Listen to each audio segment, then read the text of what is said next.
Hi, ഇങ്ക്സ്കേപ്പിലെ മറ്റൊരു മാതൃകയാണ് നമ്മളിപ്പോൾ പരിചയപ്പെടുന്നത്. നോക്കാം, നിങ്ങൾ ചിത്രം ഒന്ന് നോക്കൂ. ഒരു വത്തക്കയുടെ രൂപമാണ് ഇവിടെയുള്ളത്. ഗ്രീൻ കളറുണ്ട്, റെഡ് കളറുണ്ട്, ബ്ലാക്ക് കളറുണ്ട്. ഇത് വെച്ചുകൊണ്ട് വളരെ എളുപ്പത്തിൽ നമുക്ക് ഈ വത്തക്കയുടെ ഒരു രൂപം, വാട്ടർമെലൻ്റെ ഈ രൂപം നമുക്ക് തയ്യാറാക്കാം. മറ്റൊന്നും വേണ്ട, ആദ്യമായിട്ട് നമ്മൾ എന്ത് ചെയ്യുന്നു? ഇത് ചെയ്യാൻ വേണ്ടി ഇങ്ക്സ്കേപ്പ് ആണെന്ന് നമുക്കറിയാം. ആപ്ലിക്കേഷൻസ്, ഗ്രാഫിക്സ്, ഇങ്ക്സ്കേപ്പ് തുറക്കുന്നു. ഫയലിൽ document properties, show page border click ചെയ്യുന്നു. ഇനി നമുക്ക് വേണ്ടത് ഹാഫ് സർക്കിളാണ്. ഹാഫ് സർക്കിൾ നേരത്തെ ചെയ്ത പോലെ മുകളിലേക്കായിരുന്നു ഹാഫ് സർക്കിൾ വരച്ചെങ്കിൽ ഇത് താഴത്തേക്കാണ് ഹാഫ് സർക്കിൾ വരയ്ക്കേണ്ടത്.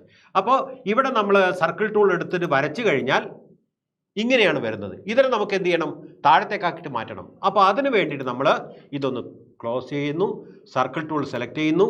ഇവിടെ നമ്മൾ 0 to 180 കൊടുക്കുന്നു. 0 to 180. ദെൻ ഹാഫ് സർക്കിൾ വരച്ചു കഴിഞ്ഞാൽ താഴത്തേക്കായിട്ട് മാറും. അപ്പോൾ വത്തക്കയുടെ രൂപമായതുകൊണ്ട് തന്നെ ഇതിന് നമ്മൾ എന്ത് കളർ കൊടുക്കണം? പച്ച കളറാണ് കൊടുക്കേണ്ടത്. ഗ്രീൻ കളർ, ഒരു ഡാർക്ക് ഗ്രീൻ കളർ നമ്മൾ എന്ത് ചെയ്യുന്നു? കൊടുക്കുന്നു. ഓക്കെ, ഫസ്റ്റ് സ്റ്റെപ്പ് പൂർണ്ണമായി. ഇനി വേണ്ടത് ഇതിൻ്റെ ഒരു ഡ്യൂപ്ലിക്കേറ്റ് എടുക്കുകയാണ്. ഇതിൻ്റെ ഒരു ഡ്യൂപ്ലിക്കേറ്റ് എടുക്കുന്നു.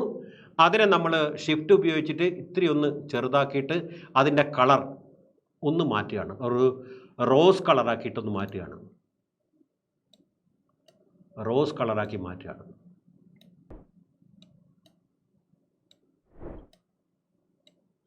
അറേഞ്ച് ചെയ്യാണ്. ഇതിന് തൊട്ട് താഴെയായിട്ട് ഇതിനെ അറേഞ്ച് ചെയ്യുന്നു. ഷിഫ്റ്റ് ബട്ടൺ ഉപയോഗിച്ച് തൊട്ട് താഴെയായിട്ട് അറേഞ്ച് ചെയ്യുന്നു. അപ്പോൾ ഈ അറേഞ്ച് ചെയ്തതിൻ്റെ കളറ് ഇത്തിരി ഒന്ന് മാറ്റാൻ വേണ്ടി നമ്മൾ ഫിൽ ആൻഡ് സ്ട്രോക്ക് എടുക്കുന്നു. ഒബ്ജക്റ്റിൽ ഫിൽ ആൻഡ് സ്ട്രോക്ക്, ഫിൽ കളർ എടുക്കുന്നു. അതിൽ ഗ്രേഡിയൻ്റ് ഒന്ന് കൊടുക്കുക. ഓക്കെ, അപ്പോൾ ഇതിൻ്റെ ഗ്രേഡിയൻ്റ് കൊടുത്തു കഴിഞ്ഞിട്ടുണ്ട്. നമുക്ക് നേരത്തെ ഒരു ഡ്യൂപ്ലിക്കേറ്റ് കൂടി എടുക്കാം. ഡ്യൂപ്ലിക്കേറ്റ് എടുത്തിട്ട് അതിൻ്റെ ഇത്തിരി ഒന്ന് കുറച്ചിട്ട് അതിനൊരു ലൈറ്റ് റോസ് കളറൂടെ കൊടുക്കാം. ഇതിനകത്ത് നമ്മുടെ ഗ്രേഡിയൻ്റ് കളറ് ചേർക്കാം. ഒബ്ജക്റ്റിൽ റേസ് കൊടുത്താൽ മതി. Object rays. അപ്പോൾ ഏകദേശം ഇതിൻ്റെ ഒരു കളർ ചേഞ്ച് നമുക്കിവിടെ ഫീൽ ചെയ്യും. ഓക്കെ, ഇനി ഇതിനകത്ത് നമുക്ക് എന്ത് ചെയ്യണം?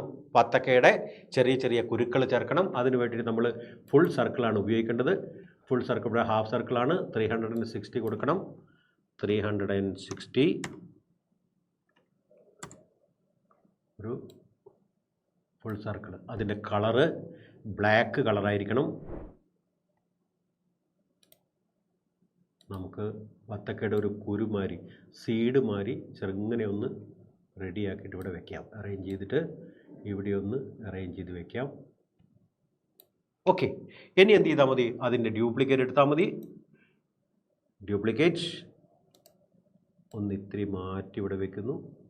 എഗെയിൻ ഡ്യൂപ്ലിക്കേറ്റ് ഇത്തിരിയൂടെ മാറ്റി വയ്ക്കുന്നു. Again duplicate, again duplicate.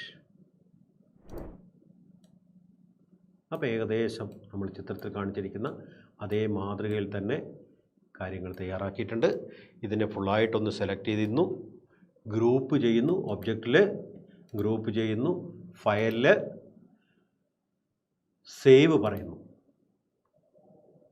നമ്മുടെ എക്സാം 10ൽ 3, 4, 5, 6, 7 _ നമ്മുടെ ക്വസ്റ്റ്യൻ നമ്പർ ആക്ടിവിറ്റി 4 ആണ്. .svg save. ഇതെന്തായി? സേവായി.